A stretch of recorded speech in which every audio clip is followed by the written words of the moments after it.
मुनिराज को 3 चौकड़ी कषाय का अभाव हुआ है। 3 चौकड़ी कषाय के अभाव पूर्वक जितना चौकड़ी कषाय का अभाव हुआ है उतनी उनको शांति वर्त रही है। और श्रावक को 2 कषाय का नाश हुआ है और उतनी ही उनके सम्यक दर्शन आदि में स्थिरता प्रकट हुई है श्रावक को। तो उसको भी, वह चाहे नींद में हो, चाहे भोग में हो, चाहे राज्य में व्यापार धंधे में हो, सब में बैठा हुआ दिखे वह, तो भी श्रावक तो उसको कहते हैं कि जिससे सदैव वीतरागता वर्त रही। कितनी वीतरागता? अंतर क्या है मुनिराज में और श्रावक में? कि श्रावक को 2 कषाय के नाश जितनी वीतरागता निरंतर वर्तती है। सम्यक दृष्टि जीव को भी 1 कषाय का अभाव है वहां पर, तो उनको स्वरूप भ्रांति का नाश हो गया है ना। स्वरूपाचरण चारित्र तो प्रकट हो गया है उनको, तो उतने अंश में तो उन्हें सदा ही वीतरागता वर्तती है। सम्यक दृष्टि जीव को भी, भले ही वो लड़ाई कर रहा हो, युद्ध में हो, लड़ाई कर रहा हो, तब भी वहां पर भी उन्हें निरंतर उतने अंश में वीतरागता वर्तती है। जब श्रावक को इतनी वीतरागता वर्त रही है तो मुनिराज को तो वीतरागता की क्या कहना। उनके तो प्रचुर प्रचुर स्वसंवेदन है, प्रचुर लीनता है, तो उनकी तो मतलब उनके तो अल्प काल में ही वो केवल ज्ञान प्राप्त करने वाले हैं मुनिराज तो, है ना। भजन में आता है ना, सिद्धों की श्रेणी में आने वाला जिनका नाम है, जग के उन सब मुनिराजों को मेरा नम्र प्रणाम है ना। सिद्धों की श्रेणी में आने ही वाले हैं वो, सिद्धों की श्रेणी में। ऐसे मुनिराज, केवल ज्ञान की तैयारी जिनकी पूर्ण हो गई है, ऐसे मुनिराज प्रति समय रत्नत्रय में वर्त रहे हैं। वीतरागता का रत्नत्रय का सेवन करते हैं प्रति समय,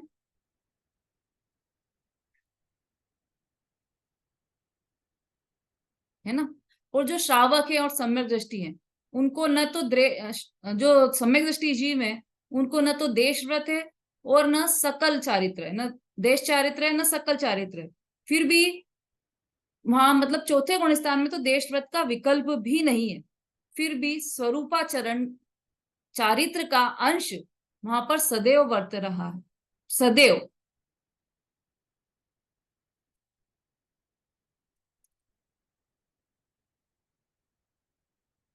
है ना। ये 3 बातें हो गई हमारी, तप की, धर्म की और रत्नत्रय की।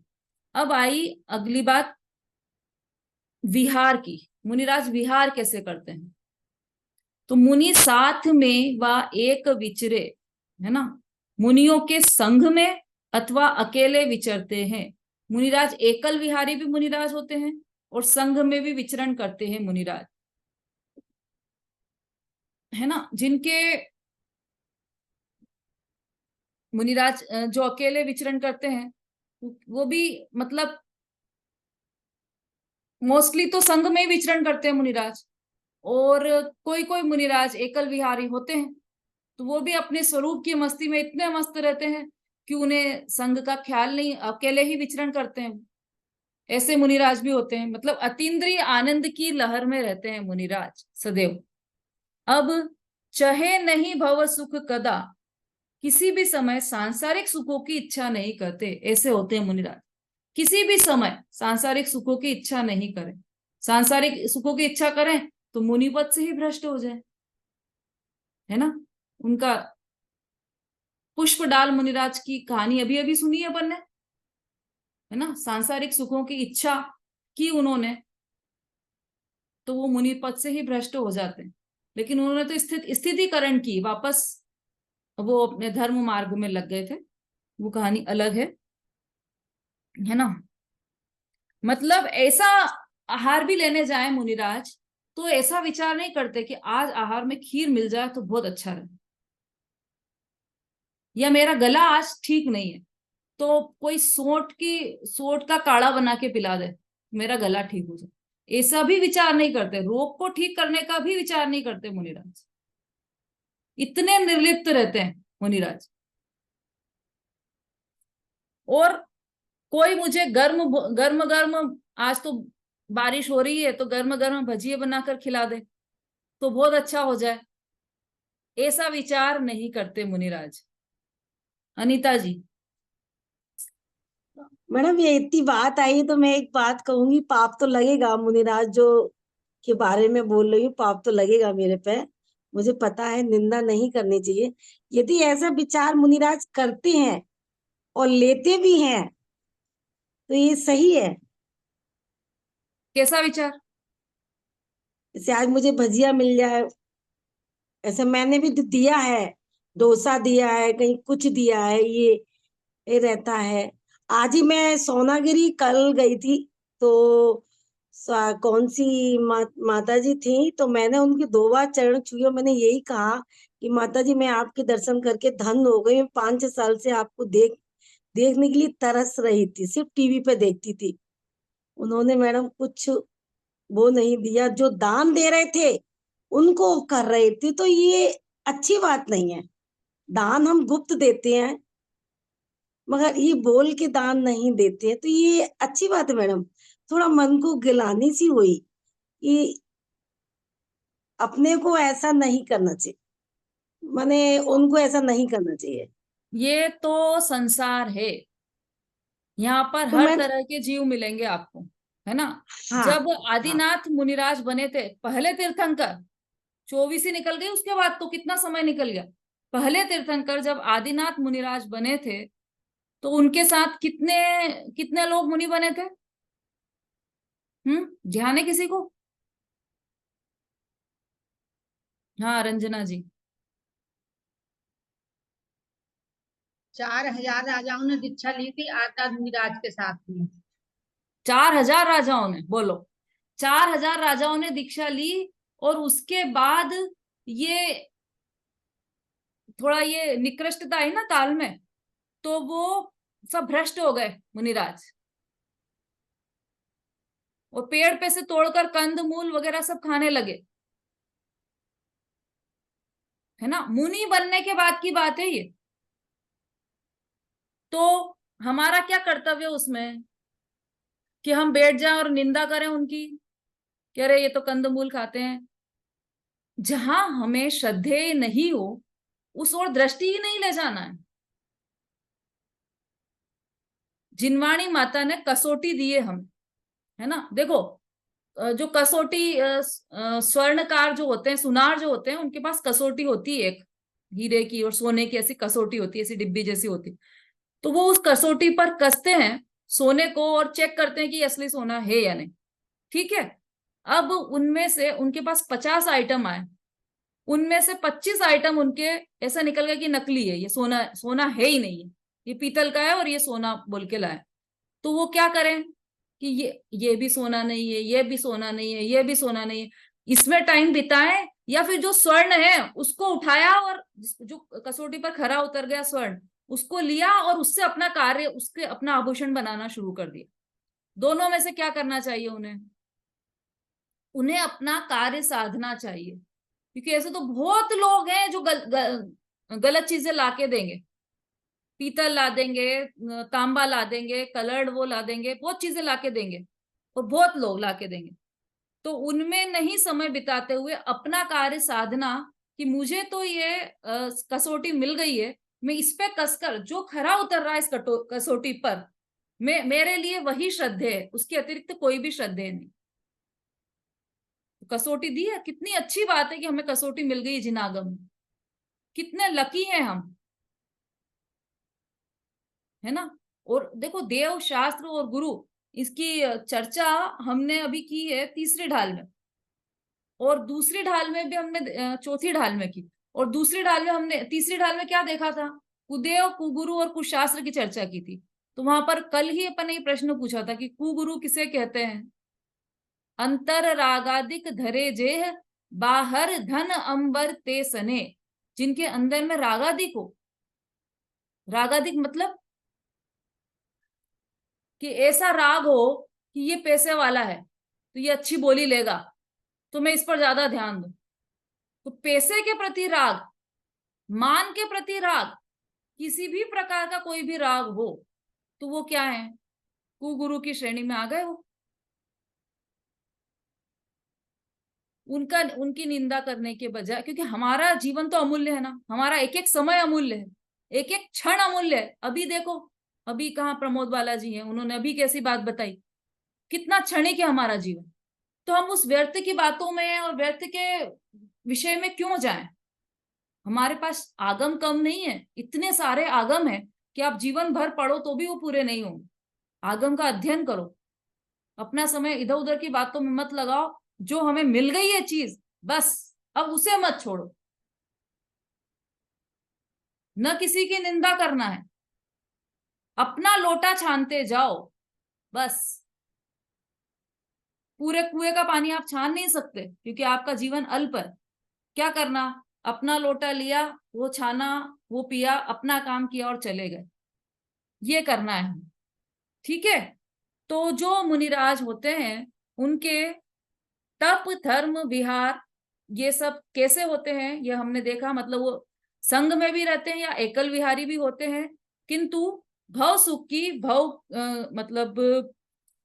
भव सुख मतलब सांसारिक सुख की। तो सुख क्यों बोला उसको, सुख तो है नहीं ना वो, फिर सुख क्यों बोला? कि तथा कथित सुख है। म्लेच्छ को मतलब जो जैसी भाषा में समझता है उसको वैसी ही भाषा में समझाना पड़ता है। हम सब उसे सुख समझते हैं, अनुकूल सामग्री का मिलना हमें सुखदायक लगता है, हम सुख समझते हैं उसे। तो वो उस अनुकूल सामग्री की भी इच्छा नहीं करते मुनिराज, इसलिए यहाँ पर लिखा कि सांसारिक सुख को नहीं चाहते, मतलब भव सुख को नहीं चाहते, है ना। उनको क्या मतलब है मुनिराज को कि वो आज क्या बना है आहार में, आज क्या मिला है हमें, मतलब ही नहीं है, उस तो ध्यान ही नहीं जाता है मुनिराज का। क्योंकि वो तो प्रति समय अमृत पी रहे हैं अपनी आत्मा का। बाहर में कुछ भी मिले, वो तो ऐसा आता है उधर भरना, गड्ढा रहता है ना, गड्ढा गड्ढा भरना है बस, क्योंकि एक विकल्प आया है तो बस। और वो भी ले तप बढ़ावन हेतु नहीं तन पोषते तजी रसन को, केवल तप बढ़ाने के लिए वो उस गड्ढे को भरते हैं, उधर को भरते हैं। तो उनके तो मुनिराज की तो दशा ही अलौकिक है। स्वर्ग से इंद्राणी भी उतर के आ जाए ना और उनके सामने नृत्य करे तो भी वो नहीं डिगा सकती मुनिराज को। इतने दृढ़ रहते हैं वो अपने धर्म में मुनिराज, क्योंकि उनके बाहर के सुखों की इच्छा ही नहीं है ना। कितनी भी सुंदर आ जाए, स्वर्ग की अप्सरा आ जाए स्वयं, तब भी वो नहीं डिगते। ऐसे होते हैं मुनिराज। अब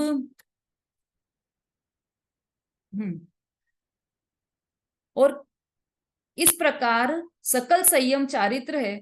अब स्वरूपाचरण चारित्र सुनो। ये पूरा सकल संयम का वर्णन किया, सकल मतलब सकल चारित्र का वर्णन यहां तक पूर्ण हो गया। देश चारित्र का वर्णन हमने कहां पर पढ़ा था, पढ़ा था कि नहीं पढ़ा था?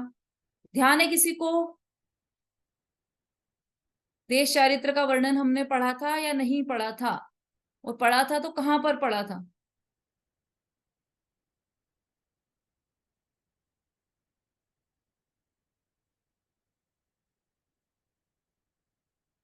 नहीं ध्यान किसी को भी?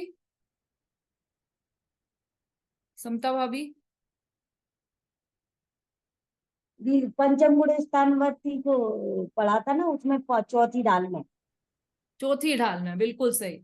चौथी ढाल में हमने देश चारित्र का वर्णन सुना था, और छठी ढाल में हमने अभी सकल संयम या सकल चारित्र का वर्णन पढ़ा। अब स्वरूपाचरण चारित्र की बात आ रही है। जो स्वरूपाचरण चारित्र कैसा है कि स्वरूप में रमणता रूप चारित्र प्रकट होने से अपने आत्मा की ज्ञानादिक संपत्ति प्रकट होती है। ये बहुत ही इंपॉर्टेंट टॉपिक आ गया है ये स्वरूपाचरण चारित्र का।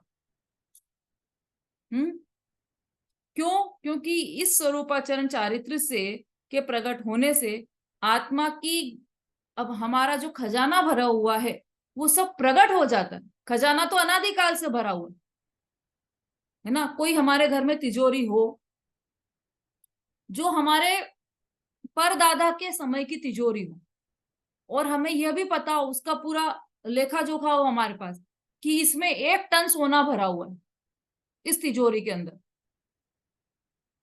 है ना। अब उस तिजोरी का फायदा है कि नहीं, हम खुश होंगे कि नहीं होंगे? कि खुश तो तब होंगे जब उस तिजोरी की चाबी मिल जाए हम, नहीं तो वो तिजोरी तो कुछ काम की नहीं है। उसमें चाहे लाखों टन सोना पड़ा हो, चाहे कागज पड़े हो, हमें तो कोई मतलब की है ही नहीं वो, जब तक उसकी चाबी नहीं मिले, है ना? तो जब यदि उसकी चाबी मिल जाए तो हम तो माला माल हो जाएंगे। ऐसे ही ये जो स्वरूपाचरण चारित्र है, यह चाबी है। किसकी चाबी है? आत्मनिधि की चाबी है। जो हमारा खजाना है, अनंत गुणों का जो खजाना है हमारा, उसको प्रकट करने के लिए यह चाबी है, की है। तथा पर वस्तुओं की ओर की सर्व प्रकार की प्रवृत्ति मिट जाती है। जब खजाना मिल गया तो फिर जाएंगे क्या पर वस्तुओं के पास, दूसरों के पास मांगने, भीख मांगने? चाबी मिल गई, खजाना, खजाना तो था ही पहले से, पर पता नहीं था कि इसमें खजाना है, तो क्या करें? चाबी भी नहीं थी उसकी हमारे पास, तो क्या कर रहे थे हम? कि अभी तक कर्जा ले लेके काम चला रहे थे। घर का दाल रोटी खाना भी मुश्किल था, उसके लिए हम कर्जा लेके काम चला रहे थे, उधार ले रहे थे लोगों से। और जैसे ही संपत्ति मिल गई हमारी, तो हम क्या करेंगे? अब दूसरों का कोई काम नहीं है। अभी तो सबसे अच्छे बोलते थे, बना के रखते थे कि कल इनसे कर्जा लिया है तो इनसे बना के रखना पड़ेगी, या इनसे कर्जा लेना है तो इनसे अच्छा मीठे बोल बोलना पड़ेंगे। अब किसी पर वस्तु की आवश्यकता नहीं है, क्योंकि हमारे पास हमारी अपनी संपत्ति आ गई है ना? भावार्थ इसका कल चलेगा, अभी तो समय हो गया है। बहुत ही सुंदर भावार्थ है इसका। और भावार्थ में जो ये स्वरूपाचरण चारित्र का जो डिटेल करने वाले हैं, देखो पहली बार इतना है, 2 पेज का है ये डिटेल, बल्कि 3 समझ लो, आधा इधर का और आधा इधर का। बहुत वर्णन है, और वर्णन इसलिए ज्यादा है क्योंकि महत्वपूर्ण बात है, मुख्य बात है, इसलिए इसका इतना वर्णन किया गया। तो ये चलेगा हमारा कल। इसमें और भी नई नई बातें आएंगी, जो आजकल लोक में मान्यताएं चल रही है, उन सबका भी इसमें निराकरण किया गया है। भजन कोई सुनाना चाहे तो सुना सकते हैं।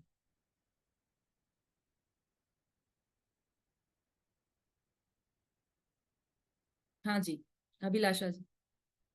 दीदी हम शक्तियां सुनाना चाहते सब लोग, सुनिए तो। हाँ, तो वो क्या 47 शक्तियां, तो वो पूरी बड़ा है ना, समय लगेगा उसमें, तो वो किसी और दिन रखेंगे। आज तो अब समय हो गया अपना, तो छोटी सी कोई भजन या भक्ति कोई भी लेना चाहें। और हाँ, रंजना जी बोलिए। दी भजन का एक स्टैंजा बोल लेंगे, भजन तो बहुत बड़ा है, एक स्टैंजा बोल लेंगे, ठीक है? हाँ बोलिए। हे गुरुवर धन्य हो तुम्हें अपने में रहते हो, समता रस को पीते हो और पीने को कहते हो। हे गुरुवर धन्य हो तुम्हें अपने में रहते हो। महामहिम महावीर प्रभु ने मोक्ष मार्ग दिखलाया, कुंद कुंद के समीसार का हार्द गुरु ने गाया। आत्म ही परमात्म अंतर्मुख हो कहते हो।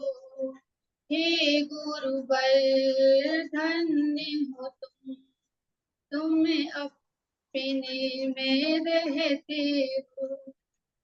निज प्रभुता अनुभवते हैं जो समिकित वही कहाते। प्रभुता में है मग्न सदा जो सिद्ध दशा पा जाते। प्रभुता से प्रभु होते बात बात में कहते हो। हे प्रभु बल धन्य हो तुम अपने में रहते हो, समता रस को पीते हो और पीने को कहते हो। हाँ, बहुत अच्छा। जावाणी के ज्ञान से सूझे लो कालो, सुवाणी मस्तक नमो सदा देत हूँ ढो। बोलिए जिनवाणी माता की जय, महान जैन धर्म की जय। नोट्स किसने बनाए हैं आज?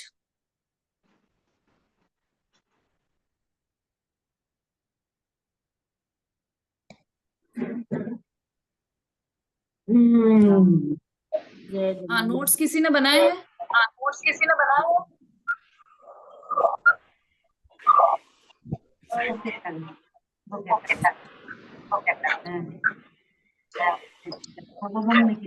अब तुम्हारा सारा बेटा